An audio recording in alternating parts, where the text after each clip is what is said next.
यहाँ पे हमारे पास में क्वेश्चन में हमें दे रखा है 5 किलो के वुडन बॉक्स के ऊपर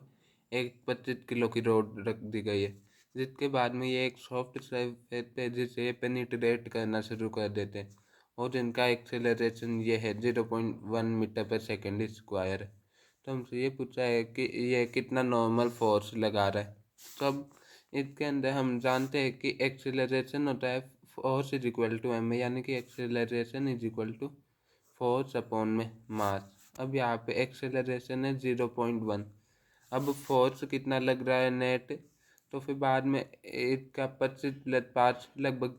टोटल ये वो 30 किलो हो गया, यानी कि 30 इंटू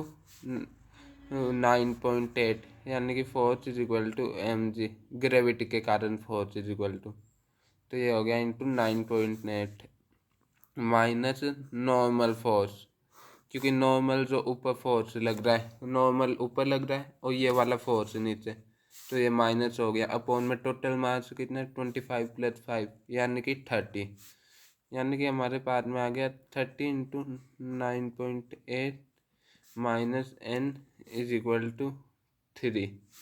यानी कि हमारे पास में आ गया n is equal to 30 into 9.8 minus 3। अब इसे मल्टीप्लाई कर देंगे तो ये बन जाएगा 9.8 इंटू 3 से मल्टीप्लाई कर दो, फिर बाद में 10 से कर देना, तो ये बन जाएगा 24, 9 3 27 229, यानी कि ये बन गया 29.4 और इसे 10 से मल्टीप्लाई कर दे तो 294, यानी कि हमारे पास में आ गया normal is equal to 294 minus 3, यानी कि normal is equal to 291 Newton.